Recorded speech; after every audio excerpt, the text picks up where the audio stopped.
శుభోదయం మిత్రులారా, వార్తా కథనాలపై విశ్లేషణ కార్యక్రమం టీజీటీవీ మార్నింగ్ న్యూస్ కు స్వాగతం. నేను మీ జర్నలిస్ట్ సత్య. ముందుగా రాజకీయ పరిణామాలను కనుక పరిశీలించినట్లయితే పాకిస్తాన్ ను బూచిగా చూపి బీజేపీ గ్రోత్ పెంచడంలో దిట్టైనటువంటి మోడీ ఆపరేషన్ సింధూర్ విషయంలో మాత్రం ఆపరేషన్ సక్సెస్ పేషెంట్ డెడ్ అన్న చందంగా మారింది మోడీ పరిస్థితి. ఒకవైపు మరి ఇక్కడ మన భారత సైన్యం ఏదైతే కాశ్మీర్లో పహల్గామ్లో జరిగినటువంటి ఉగ్ర దాడికి ప్రతీకార చర్యగా పాకిస్తాన్లోని 9 ఉగ్రవాద శిబిరాలను నీలమట్టం చేయడమే కాకుండా పాకిస్తాన్ కవ్వింపు చర్యలను, అదేవిధంగా పాకిస్తాన్ ఏదైతే మన మీద యుద్ధానికి తెరలేపిందో, ఫైటర్ జెట్లతో ఏదైతే మన మీద దాడులు చేయడానికి ప్రయత్నించిందో వాటిని కూడా విజయవంతంగా తిప్పికొట్టింది. అదేవిధంగా మరి అక్కడ ఉన్నటువంటి ఎయిర్ బేస్లు అయితేంది, అదేవిధంగా పోర్టులను అయితేంది మరి ఇక్కడ ధ్వంసం చేసి చివరకు మరి కాలబేరానికి వచ్చే విధంగా చేసింది. కాల్పుల విరమణకు పాకిస్తానే మరి ఇక్కడ ఏదైతే వాళ్ళే ప్రతిపాదన చేసే విధంగా భారత్ విజయవంతమైంది. భారత్ అందులో ఏదైతే ఆర్మీ మరి ఇక్కడ కృతకృతులైందని చెప్పచ్చు.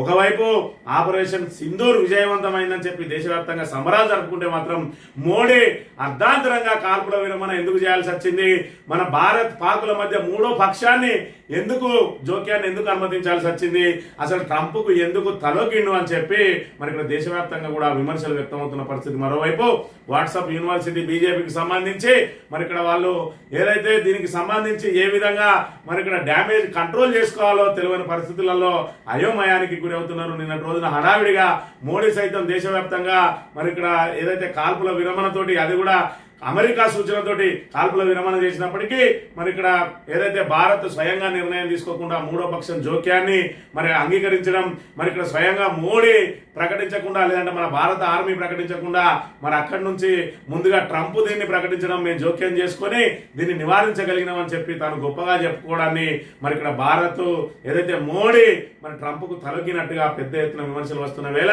ఆపరేషన్ 2 ఏదైతే ఉన్నదో సింధూర్ ఆపరేషన్ 2 మరి ఇంకా ఆగిపోలేదు. మరి ఇక్కడ ఖచ్చితంగా ఏదైతే కాశ్మీర్ కు సంబంధించి పీఓకేను అప్పగించాలి, అదేవిధంగా ఉగ్రవాదులు 4 ముఖ్యమైన ఉగ్రవాదులను అప్పగించాలని చెప్పి తాము డిమాండ్ పెడతామని చెప్పి మరి ఇక్కడ ఏదైతే వాళ్ళు తూటా వేస్తే మనం మిస్సైల్ వేద్దాం, వెనక్కి పోయేది లేదు, ఆర్మీకి ఫ్రీ హ్యాండ్ ఇస్తున్నా అని చెప్పి దిద్దుబాటు చర్యలు చేపట్టే కార్యక్రమం ఏదైతే ఉన్నదో దాన్ని కూడా తీవ్రంగా విమర్శిస్తున్నాయి రాజకీయ పార్టీలతో పాటు భారతదేశంలోని సామాన్య పౌరులు కూడా మోడీ ఏదైతే అవలంబించిన విధానాన్ని తీవ్రంగా విమర్శిస్తా ఉన్నారు. మరి మోడీ ఆలోచన తీరే విధంగా ఉన్నది.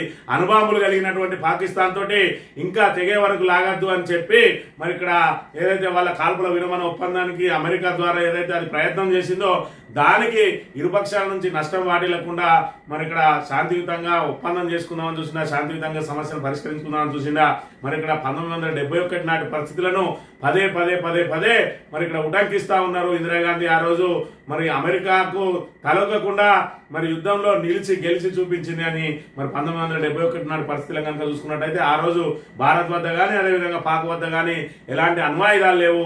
ఈ రోజు మనం పాకిస్తాన్ సమూలంగా నాశనం చేసే అవకాశం ఉన్నప్పటికీ వాళ్ళు ఒక్క అణుబాంబు వేసినా మనకు ఢిల్లీయో, హైదరాబాదో, చెన్నైయో, బెంగళూరో మరి టార్గెట్ చేసుకొని వేసినట్టయితే ఆ సిటీ మొత్తం తుడుచుకుపట్టుకుపోయే ప్రమాదం ఉంటుంది. కాబట్టి మరి ఇక్కడ అణుబాంబులు కలిగిన పాకిస్తాన్ తోటి మరి వాళ్లకు బుద్ధి చెప్పాలి తప్ప దాన్ని తెగే వరకు లాగవద్దు అని చెప్పి కాల్పుల విరమణను మరి ఇక్కడ అంగీకరించిన, అయినప్పటికీ అంగీకరించిన విధానం మాత్రం సరిగా లేదు.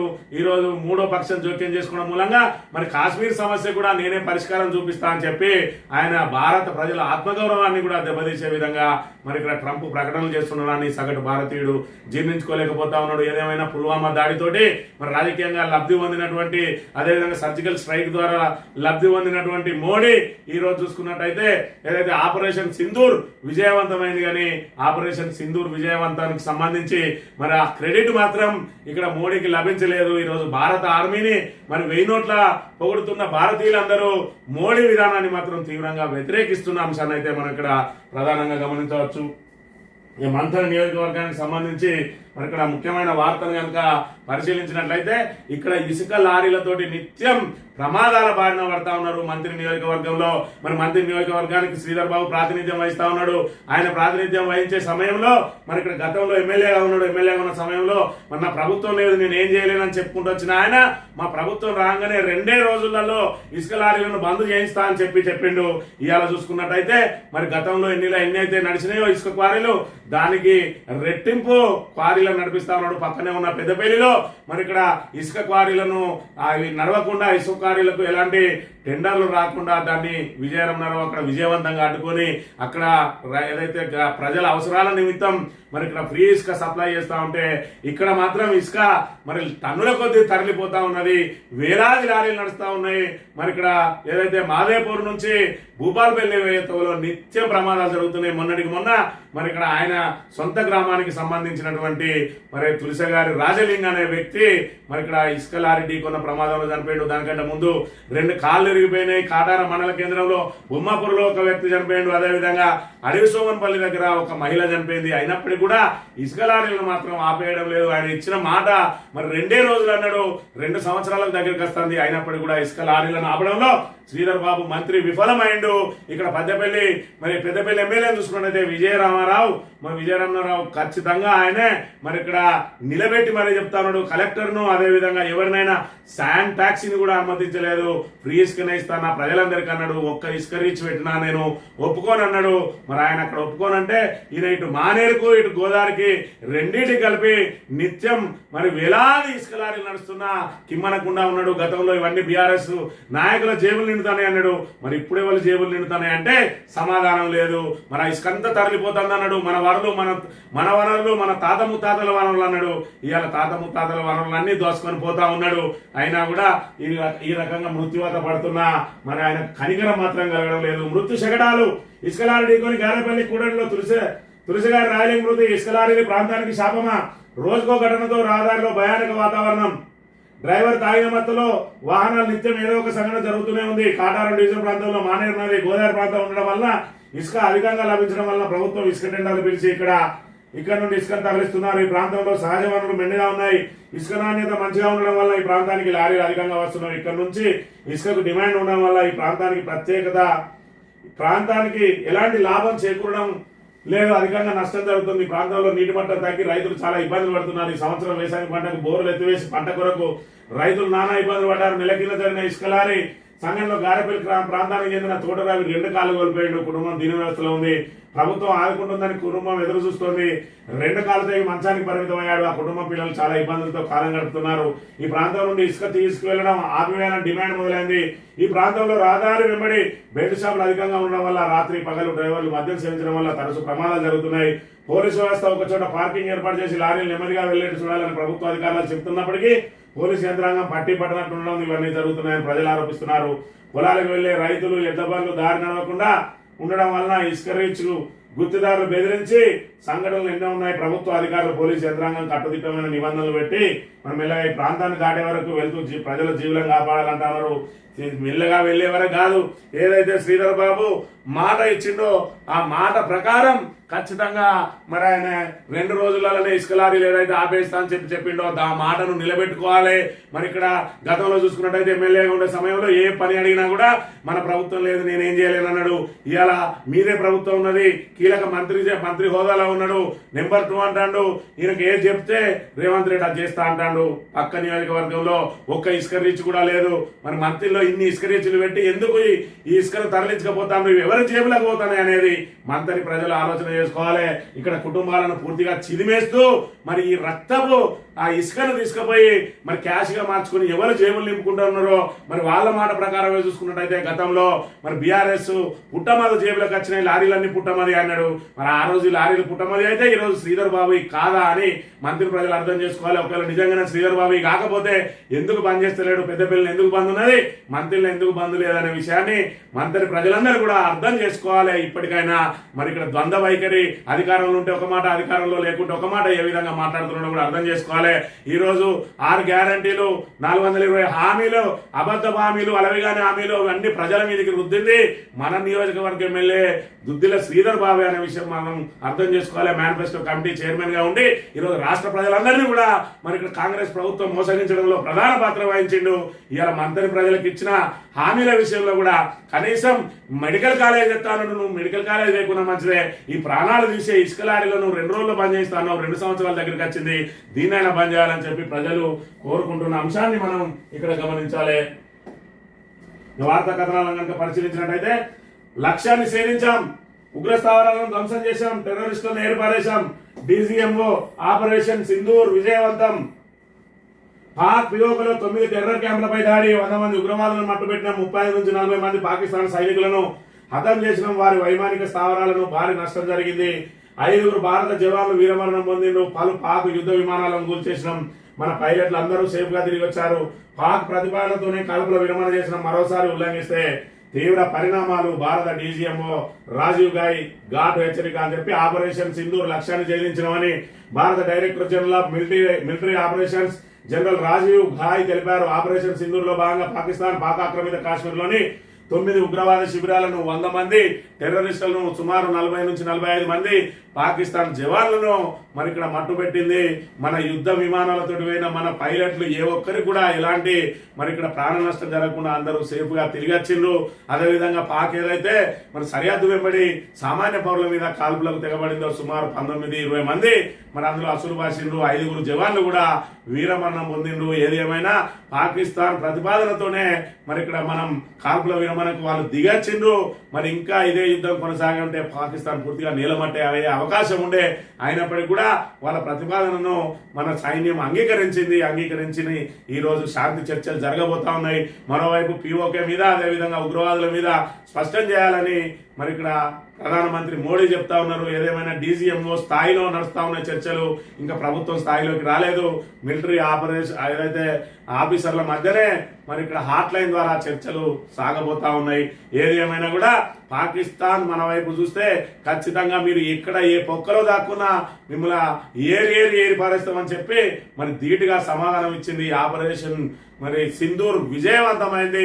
2 మహిళా శివంగిలను ముందర పెట్టి ఆపరేషన్ సింధూర్ నడిపించి 26 మంది మరి ఇక్కడ మహిళల సింధూరం ఏదైతే తొలగించిందో దానికి ప్రతీకార చర్యగా 9 ఉగ్రవాద శిబిరాలను మసూద్ అజర్ లాంటి కుటుంబాన్ని మొత్తానికి మరి ఇక్కడ భూస్థాపితం చేసింది మన మిలిటరీ యొక్క పవర్ ఏ విధంగా ఉన్నది. అదేవిధంగా మన రక్షణ వ్యవస్థ S-400 ద్వారా మన రక్షణ వ్యవస్థ ఏ విధంగా ఉన్నది. భారత గగనతలంలోకి శత్రు సైన్యానికి సంబంధించిన ఫైటర్ జెట్లు కానీ, మిసైల్స్ కానీ ఏవి వచ్చినా కూడా, ఏ విధంగా డ్రోన్లు వచ్చినా ఏ విధంగా మనం ఎక్కడికక్కడ కూల్చేయగలమో మరి ప్రపంచానికి చాటి చెప్పింది మన ఆర్మీ. ఈ రోజు చూసుకున్నట్టయితే ప్రపంచంలోనే మన ఆర్మీకి మరి ఇక్కడ ప్రత్యేకత లభించింది ఈ యుద్ధం ద్వారా, దీని ద్వారా అనే విషయాన్ని అయితే మనం గమనించవచ్చు. ఏదేమైనా 26 మంది ప్రాణాలను మరి ఇక్కడ బలిగొన్న ఉగ్రవాద శిబిరాలను మాత్రం నిలమట్టం చేయడంలో మరి ఇక్కడ మన భారత సైన్యం విజయవంతమైంది. మరి ఈ విజయవంతం ద్వారా లబ్ధి పొందాలనుకున్న మోడీకి మాత్రం చుక్కెదురైంది. ఇదే ఆపరేషన్ మరి సక్సెస్ పేషెంట్ డెడ్ అన్న చందంగా మారిందనే విషయాన్ని మనం ఇక్కడ ప్రధానంగా గమనించాలి. ఇక్కడ చూసుకున్నట్టయితే భారత వాయుసేన జరిపిన దాడుల్లో వాళ్ళ శిబిరాలు ఏవైతే ఉన్నాయో air base Pakistan Bholari air base అట, ఇక్కడ దాడికి ముందు దాడికి తర్వాత, జాకోబాద్ ఎయిర్ బేస్ సంబంధించి దాడికి ముందు దాడికి తర్వాత అని చెప్పి దానికి సంబంధించిన మరి ఇక్కడ వీటన్నిటిని కూడా మరి ఫోటోలను కూడా ప్రదర్శించింది. ఇక్కడ చూసుకున్నట్టయితే 3వ జోక్యం ఏమిటి? ఇది బీజేపీ ప్రభుత్వం చేతకాంతనమే సిమ్లా ఒప్పందాన్ని కేంద్రం వదిలేసిందా? వెంటనే అఖిలపక్ష భేటీ, పార్లమెంటు ప్రత్యేక సమావేశం నిర్వహించాలి, మోదీ సర్కార్ పై ప్రతిపక్షాల ఒత్తిడి అని చెప్పి మరి ఇక్కడ ఒకవైపు ఏదైతే కాల్పుల విరమణ జరిగిందో ఆ కాల్పుల విరమణ అనేది పాకిస్తాన్ నుంచి ప్రతిపాదన రావాలి, భారత్ అంగీకరించాలి. కానీ మధ్యలో మోడీ ఎవరు మరి మూడో పక్షం ఏదైతే ఉన్నదో దాన్ని జోక్యం చేసుకోవద్దని ఆల్రెడీ మనం సిమ్లా ఒప్పందం కూడా చేసుకున్నాం. ఏదైనా మన ఇద్దరి మధ్యలోనే జరగాలి అని. మరి అలాంటిది 3వ పక్షం జోక్యం ఎందుకు తలొగ్గింది అనే దాని మీదే ఈ రోజు పెద్ద ఎత్తున చర్చ జరుగుతుంది. ప్రతి భారత పౌరుడు కూడా ఈ విషయాన్ని జీర్ణించుకోలేకపోతా ఉన్నాడు. యుద్ధాన్ని కాల్పుల విరమణ జరుగుతా ఉన్నది, యుద్ధం ఆగిపోతా ఉన్నది అని అంటే ఏ దేశ ప్రజలైనా సంతోషపడాలి. కానీ ఇక్కడ మన భారతదేశంలో మాత్రం ఆల్రెడీ పాకిస్తాన్ పై విజయవంతంగా మన వాళ్ళు దాడులు చేస్తున్న తరుణంలో, పాక్ పీచమనచడానికి ముందుకు పోతున్న తరుణంలో అర్ధాంతరంగా కాల్పుల విరమణ చేయడం, అది కూడా అమెరికా ఒత్తిడికి తలొగ్గడాన్ని మరి ఇక్కడ పెద్ద ఎత్తున విమర్శలు వ్యక్తమవుతున్నాయి. దాంతో మోడీ డిఫెన్స్ లో పడ్డాడనే విషయాన్ని కూడా మనం ఇక్కడ గమనించాలి. ఇక్కడ చూసుకుంటే మోదీ సర్కార్ దిద్దుబాటు చర్యలు, పాక్ పై భారత్ చివరి వరకు పైచేయిలో నిలిచిన అనూహ్యంగా మోదీ సర్కార్ కాల్పుల విరమణకు అంగీకరించడంపై విమర్శలు కొనసాగుతున్నాయి. ఈ నేపథ్యంలో మోడీ సర్కార్ దిద్దుబాటు చర్యలకు దిగింది. ఆదివారం ప్రధాని మోడీ త్రివిధ దళాధిపతులతో సమావేశం నిర్వహించాలి. సందర్భంగా పాక్ కాల్పుల విరమణను ఉల్లంఘించి మళ్లీ కవింపులకు దిగితే తీవ్రంగా స్పందించాలని ఆర్మీ అధికారులకు మోడీ సూచించినట్టు అనుకూల మీడియా లీకులు ఇచ్చారు. వాళ్ళు తూటా పేలిస్తే మనం ఫిరంగులతోటి మరి జవాబు ఇవ్వాలని చెప్తా ఉన్నారు. ఆల్రెడీ కాల్పుల విరమణను ఉల్లంఘించిండ్రు. మరి అయినప్పటికీ కూడా ఇంకా మోడీ మౌనంగానే ఉన్నాడు. ఏది ఏమైనా కూడా వాళ్ళు పాకిస్తాన్ అనేది చేతులు ఎత్తేసే సమయంలో మనం కాల్పుల విరమణ చేసి మరి వాళ్లకు మళ్ళీ జీవం పోసినట్టు అయిందని మాత్రం ప్రతి రాజకీయ పక్షం, ప్రతి పౌరుడు కూడా మరి దాని గురించి మాట్లాడుతున్న పరిస్థితిని మనం ఇక్కడ గమనించాలి. ఇక ప్రతి తూటాకు క్షిపణితో బదులట. మరి ఇక్కడ ఇదంతా కూడా మరి ఒకవైపేమో ఆర్మీ విజయవంతంగా ఆపరేషన్ సింధూర్ను నిర్వహిస్తే ఇలా మోడీకి మాత్రం దాని ద్వారా క్రెడిట్ రాకుండా ఇప్పుడు దిద్దుబాటు చర్యలలో పడి ఆయన డిఫెన్స్ లో ఉన్న విషయాన్ని మనం గమనించాలి. కాల్పుల విరమణకు ప్రతిపాదించిన పాకిస్తానే పాక్ డీజీఎంఓ ఫోన్ చేసి ఒప్పందం చేసుకుందామని కోరారు. ఇస్లామాబాద్ కూతవేడు దూరంలో అతి కీలకమైన శక్లాలతో సహా పాక్ ప్రధాన వైమానిక స్థావరాలన్నింటినీ కూడా దెబ్బతీశామని చెప్పి lieutenant general Rajiv Ghai DGMO చెప్పిండు. అదేవిధంగా మరి ఎయిర్ మార్షల్ కి సంబంధించి శత్రు లక్ష్యాలను ఛేదించడమే మా పని. వాళ్ళ మృతదేహాలను శవపేటికలు లెక్కించడం కాదు, పాక్ కు చెందిన అత్యాధునిక యుద్ధ విమానాలను కూడా కూల్చేసినామని ఎయిర్ మార్షల్ చెప్తే మరి ఇక్కడ డీజీఎంఏ వైస్ అడ్మిరల్ మన దాడిలో పాక్ ఓడరేవులకు సంబంధించి తీవ్ర నష్టం వాటిల్లింది. కరాచీ ఓడరేవు పైన కూడా భారీ దాడులు చేసినామని చెప్పి మరి ఇక్కడ సగర్వంగా ప్రకటించింది సైన్యం. త్రివిధ దళాలు మరి ఇక్కడ ఏదైతే సమైక్యంగా పోరాటం చేసి ఎవరి స్థాయిలో వాళ్ళు ఎక్కడికక్కడ వాళ్ళు ఏదైతే లక్ష్యాన్ని ఎంచుకున్నారో ఆ లక్ష్యానికి మరి ఇక్కడ విజయవంతంగా ఆ లక్ష్యాన్ని పూర్తి చేసిన అంశాన్ని అయితే మనం ఇక్కడ గమనించవచ్చు. అందరూ మరి ఇక్కడ లక్ష్యాన్ని చేరుకున్నారు, కానీ ఒక మోడీ మాత్రమే లక్ష్యాన్ని చేరుకోలేకపోయిండు. ఖచ్చితంగా ఈ కాల్పుల విరమణ ఏదైతే ఉన్నదో అది మోడీ ప్రతిష్టను పూర్తిగా దెబ్బతీసింది. ఇప్పటి వరకు 56 ఇంచుల ఛాతీ పెట్టుకొని మరి మోడీ ముందుకు నడుస్తా ఉంటే పాకిస్తాన్ సైన్యం, పాకిస్తాన్ శత్రు దేశం గడగడలాడుతుందని చెప్పి ఏదైతే బీజేపీ గొప్పగా చెప్పుకున్నదో ఇవాళ మోడీ మరి ఇక్కడ ట్రంప్ ముందు మోకరిల్లిండు అని చెప్పి పెద్ద ఎత్తున విమర్శలు వ్యక్తమవుతున్నాయి. నిన్నటి రోజున వెబ్సైట్ సంబంధించి మరి ఇక్కడ ఫలితాలను విడుదల చేసిరు. దీనిలో మరి ఇంజనీరింగ్ లో 10కి 10 బాలురేనట.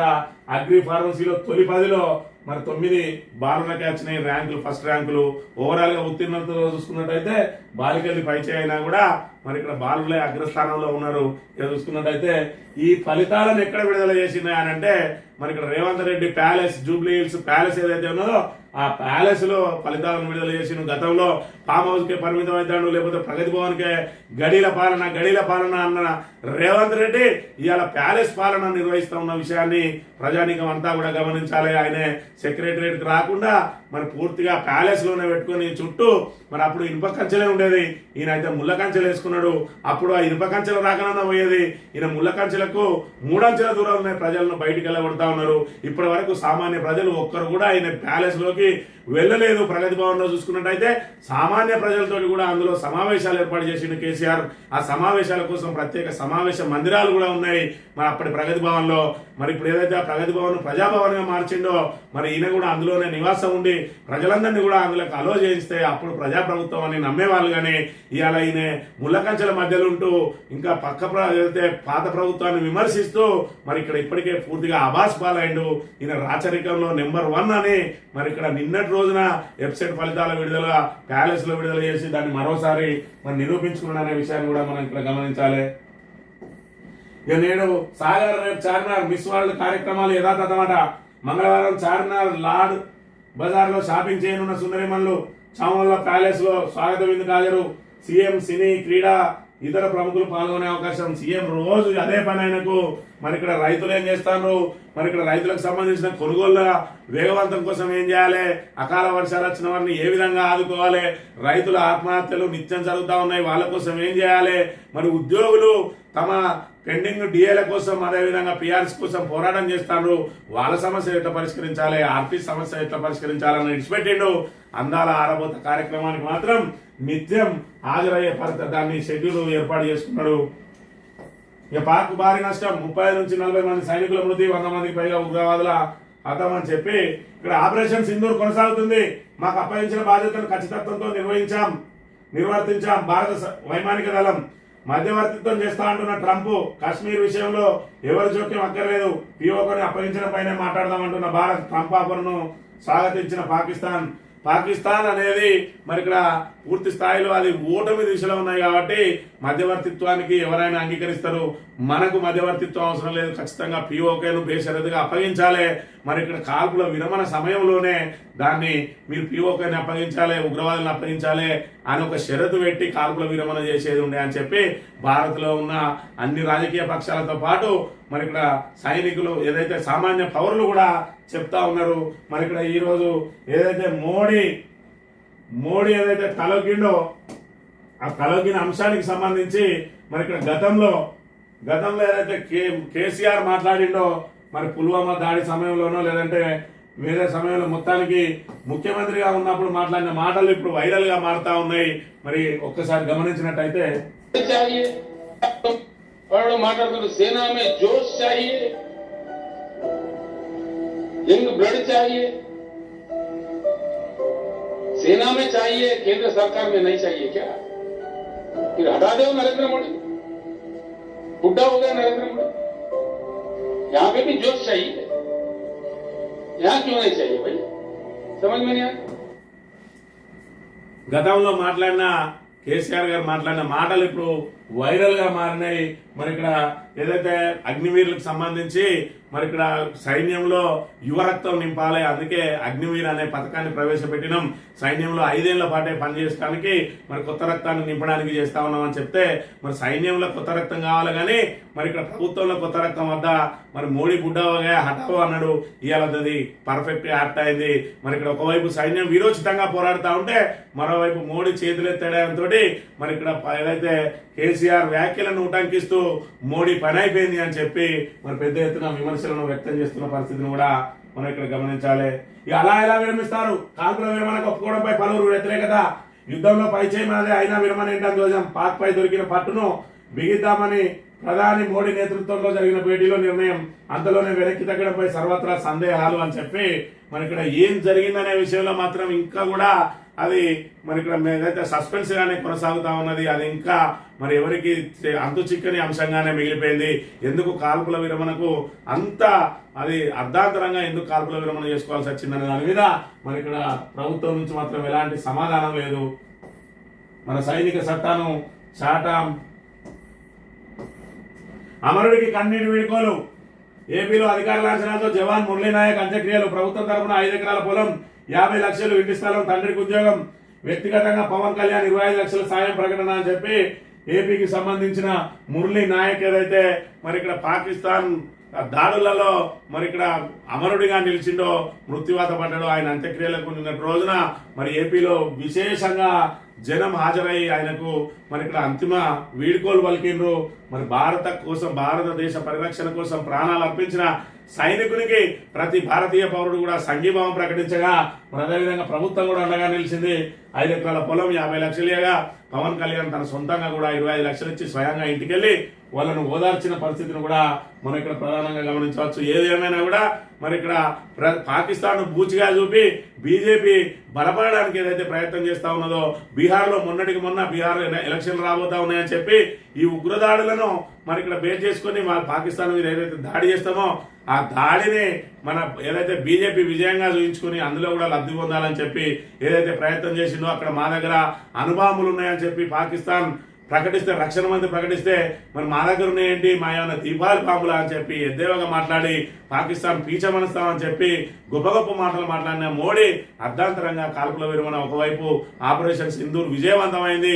ఆపరేషన్ సింధూర్ 2 విజయవంతం కాబోతున్న తరుణంలో ఎక్కడికక్కడ మరి వాళ్ళను పూర్తిగా వాళ్ళ మీద పైచేయి సాధించే సమయంలో ఈయన యూటర్న్ తీసుకోవడంతో మరి పూర్తిగా మోడీ గ్రాఫ్ అయితే పూర్తిగా పడిపోయింది. దీనిలో మరి ఖచ్చితంగా ఆర్మీని ప్రతి భారతీయ పౌరుడు మరి ఇక్కడ త్రివిధ దళాలను మరి ఇక్కడ పొగడ్తలతో ముంచెత్తుతుంటే మోడీని మాత్రం తీవ్రంగా విమర్శిస్తా ఉన్నారు. మోడీ ఎందుకు మోకరిల్లిండు ట్రంప్కు అని, ఎందుకు పాకిస్తాన్ ముందట మనం పలచనైనం. మరోవైపు చూసుకుంటే పాకిస్తాన్ లో సంబరాలు జరుగుతూ ఉన్నాయి. పాకిస్తాన్ ఇప్పటికే ఫేక్ న్యూస్లను మరి స్ప్రెడ్ చేస్తా ఉన్నది.